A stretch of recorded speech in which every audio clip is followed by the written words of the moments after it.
Assalamualaikum warahmatullahi wabarakatuh.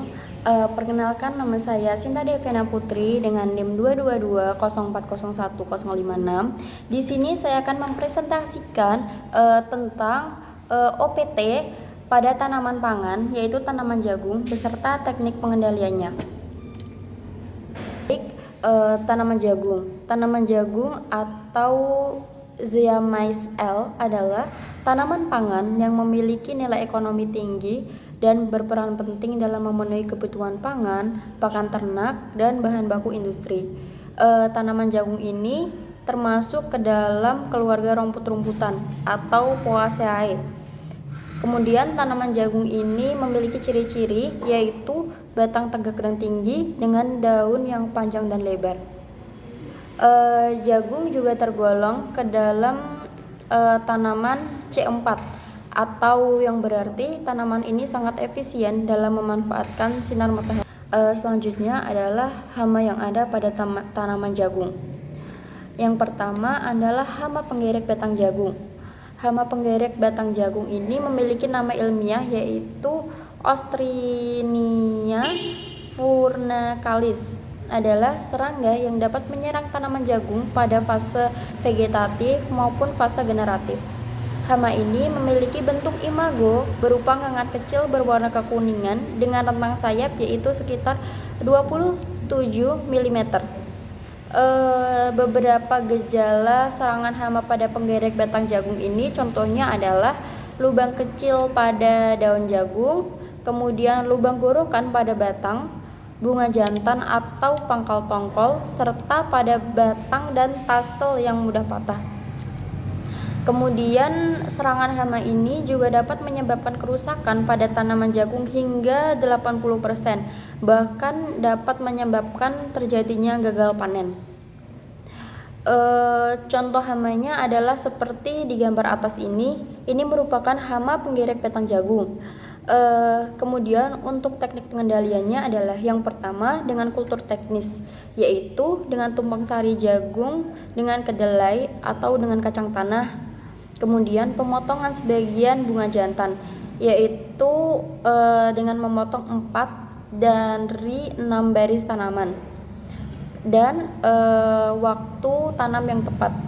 Yang kedua adalah dengan pengendalian hayati, yaitu dengan memanfaatkan musuh alami seperti parasitoid, Trichogarma, predator Eubolia anatula yang memaksa larva dan pupa. Kemudian yang ketiga adalah dengan pengendalian kimiawi, yaitu dengan menggunakan insektisida yang berbahan aktif monokrotofos, thiazopos, tilkofos, dan karboforan. Adalah contoh hama pada tanaman jagung, yaitu ulat penggerek tongkol. Ulat penggerek tongkol adalah hama yang menyerang tanaman jagung dan memakan biji jagung sehingga dapat merusak hasil panen. Serangan ulat penggerek tongkol jagung ini dapat menyebabkan kerusakan pada batang tongkol jagung. Kemudian cara ulat penggerek tongkol ini dapat menyerang tanaman jagung adalah dengan larva ulat ini masuk ke dalam tongkol muda dan memakan biji jagung, sehingga dapat mengurangi kualitas dan kuantitas hasil jagung. Kemudian serangan hama ini itu sulit untuk diketahui karena larva seringkali bersembunyi di dalam tongkol dan ditutupi oleh klober. Kemudian untuk teknik pengendalian dari ulat penggerek tongkol ini ada 3. Yang pertama dengan kultur teknis, yaitu dengan menggunakan parasitoid Trichogarma spp yang merupakan parasit telur, dan Eriborus argentiopilosa yaitu parasit pada lava muda. Kemudian yang kedua dengan pengendalian hayati, yaitu dengan pemanfaatan musuh alami seperti parasitoid Trichogarma spp. Yang ketiga dengan pengendalian kimia. Selanjutnya yang menyerang tanaman jagung adalah kutu daun. Kutu daun ini termasuk ke dalam ordo Hormopeta dan famili Apididae. Kutu daun ini biasanya membentuk koloni yang besar pada daun. Gejala serangan dari kutu daun ini adalah dengan menghisap cairan dari daun dan batang. Akibatnya warna dan daun ini tidak normal dan pada akhirnya tanaman ini akan mengering. Kemudian untuk teknik pengendaliannya, yang pertama teknik pengendalian dengan menggunakan musuh alami, yaitu dengan parasitoid Lysipebelus mirzae.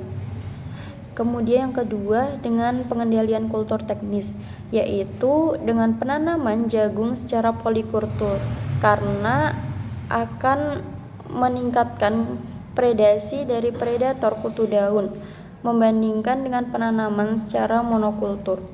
Patogen yang menyerang tanaman jagung yang pertama adalah bulai, penyakit bulai.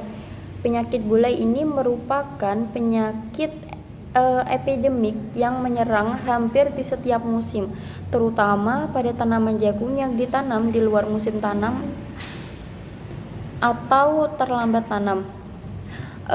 Penyakit bulai ini merupakan patogen yang cukup berbahaya karena dapat menyebabkan kehilangan hasil hingga 100%.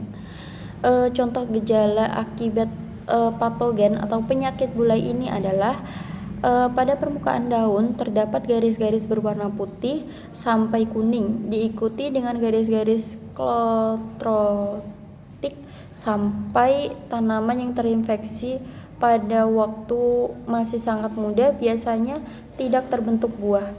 Bila infeksi ini terjadi pada tanaman yang sudah tua, tanaman dapat tumbuh terus dan membentuk buah. Kemudian untuk teknik pengendalian dari penyakit bulai ini dapat dilakukan dengan menggunakan varietas yang tahan. Kemudian pemusnahan tanaman yang terinfeksi, pencegahan dengan fungisida berbahan aktif metalaksil, kemudian pengaturan waktu tanam agar serempak, dan pola pergiliran tanaman. Yang kedua adalah karat. Contoh gejala yang nampak pada tanaman jagung yang terserang penyakit karat adalah pada permukaan daun atas dan bawah ini terdapat bercak-bercak kecil, bulat sampai oval, berwarna coklat sampai merah orange karena cendawan yang menyerang tanaman ini membentuk urediosorus panjang atau bulat panjang pada daun. Kemudian untuk teknik pengendaliannya adalah dilakukan dengan cara menanam varietas yang tahan, menjaga sanitasi lingkungan di tanaman jagung manis, aplikasi pestisida pada saat mulai tampak bisul karat pada daun. Kemudian yang ketiga adalah hawar daun. Apabila tanaman jagung terinfeksi hawar daun yang cukup berat, tanaman ini dapat cepat mati. Kemudian dengan hawar berwarna abu-abu seperti terbakar atau mengering. Untuk teknik pengendalian dari hawar daun ini yang pertama adalah dengan penyemprotan fungisida. Fungisida yang digunakan antara lain contohnya adalah tiram dan karbosin. Yang kedua adalah dengan penggunaan varietas tahan. Yang ketiga dengan pengendalian hayati, yaitu penggunaan agensi hayati seperti trichoderma yang digunakan untuk melawan infeksi patogen penyebab hawar daun. Yang keempat, dengan pengendalian ekologi atau hayati, yaitu dengan menggunakan pestisida nabati atau bakteri Corynebacterium. Selanjutnya adalah gulma. Gulma yang biasa menyerang tanaman jagung adalah yang pertama rumput teki atau dikenal dengan Cyperus rotundus. Cyperus rotundus adalah jenis gulma yang dapat ditemukan di lahan pertanian termasuk di sekitar tanaman jagung. Cyperus rotundus ini dapat tumbuh di lahan pertanian yang tidak terlalu kering dan di ladang, serta dapat mencapai ketinggian 40 cm dengan rimpang yang bersisik, bulat di dasar, dan timbul tunggal dari umbi-umbian yang sekitar 1-3 cm. Kemudian untuk teknik pengendalian dari gulma ini adalah yang pertama dengan pengendalian secara mekanis, yaitu dengan mencabut gulma secara manual. menggunakan alat sederhana seperti cabit, cangkul, atau alat mekanis yang lebih modern. Kemudian yaitu yang kedua dengan pengendalian mekanis, yaitu penggunaan herbisida yang bersifat kontak sistematik atau herbisida tanah. Kemudian yang ketiga dengan menggunakan ekstrak dari tanaman lain seperti Chromolenea odorata untuk pengendalian pertumbuhan gulma.